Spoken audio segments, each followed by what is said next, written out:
Meron akong problema dyan sa ano mo, sa in-explain mo, no? Kamo, isi-share ko lang yung link. Ito yung link ko, no? Itong link na nandito. Kamo, isi-share ko lang to para pumunta sila dito sa landing page ko. Ang mangyari, share ako ng share, wala naman nagpupunta eh. Unang-unang, syempre, ini-invite ko sa Facebook ko yung aking mga friends o yung mga nakakakilala sa akin. Syempre, unahin ko sila. Pero hindi nila pinapansin. Paano ang gagawin ko? Hindi naman nila kiniklik yan eh. Hindi nila pinapansin yan. Anong dapat kong gawin pagka ganun? Okay, maraming may problema niyan. Okay, pagkaibigan natin talagang hindi yan mamamansin pagka meron kang ino-offer sa kanila na business, no? Unang-una, targetin muna natin yung mga tinatawag nating mga warm market. Ano ba yung mga warm market na yan? Ayan yun na yun. Yung mga kaibigan natin, mga kamag-anak, mga classmates, mga kapitbahay, kung sino yung mga kilala mo, no?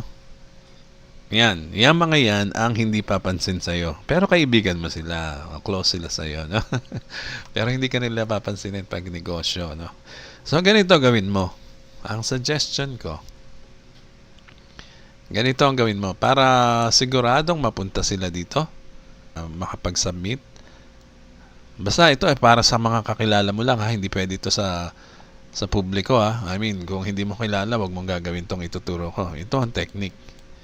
Para makuha mo sila na maipasok sa system at yung system na ang bahala mangulit sa kanila. Ganito ang gawin mo. Let's say ang approach ganito. Siyempre, ka-chat mo siya. Yung kaibigan mo o kamag-anak mo, nagchat-chat kayo sa Messenger, no? Ngayon itong kaibigan mo, ayaw pagka ino-offeran mo ng negosyo, ayaw niya. Ayaw niya tingnan. Actually, hindi naman sa iniiwasan ko sa ganyan, no? Dahil hindi niya pa naman nakikita kaya yan tumatanggi dahil hindi niya naman naiintindihan pa, no? Wala siyang time intindihin yan. So ganito ang gawin mo para mas madali ang trabaho natin. Di ba meron kang ka-chat, kaibigan mo na ayaw tumingin dito. Sige. Ang gawin mo, ganito ang approach. Friend, pwede mo ba ako pwede ko ba mahingi yung email mo? Total, alam mo na yung pangalan niya. Friend mo siya, no? Ikaw na bahala maglagay dito. Pahingi nga ako ng email mo at meron na akong isi-send sa'yo. Importante. Check mo lang. Tingnan mo lang. Alam ko magaling ka kumilatis eh. Tingnan mo lang kung maganda. Meron akong i-send sa'yo yung email. Siguro naman pag ganun ang sinabi mo sa friend mo, siguro naman hindi niya ipagdadamot yung email niya, no? Na ibigay sa'yo. Ano ba yan? Sige, email mo sa akin. Pag nakuha mo na yung email niya, ikaw na maglagay dito. I-type mo yung full name niya at saka yung email address niya dito. At i-reserve mo na siya ng position. Anyway, nakuha mo na yung consent eh. Kamo meron kang i-send sa kanya. Tingnan niya kung maganda, di ba?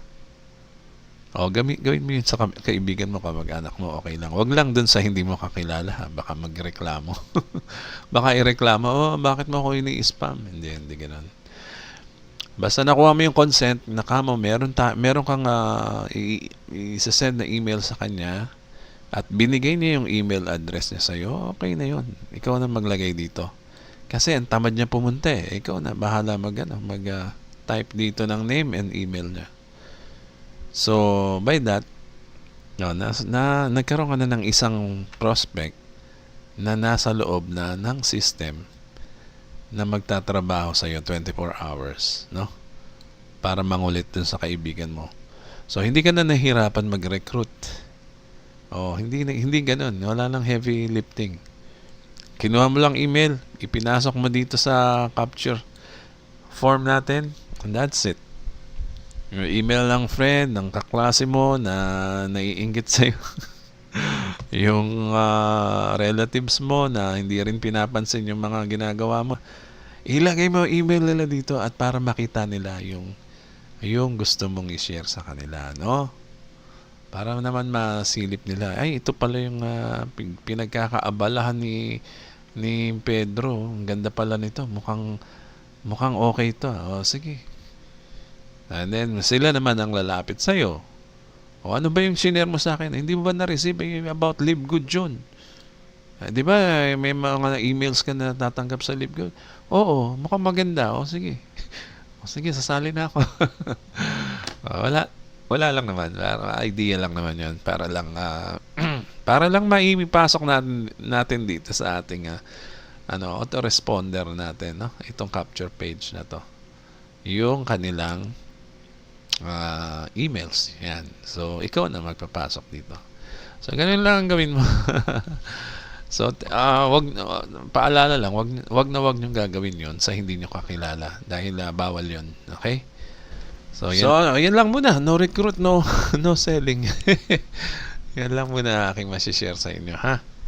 So, ito po si Edgy Garcia. Mag-subscribe na rin kayo sa akin para madagdagan pa yung ating yung unti-unti naman na may mga nagiging followers tayo kahit papano. At malaking tulong yan sa akin, no? Sa inyong pag-subscribe, pag-comment and like, pag-share. Napakalaking tulong yan. Maraming salamat po.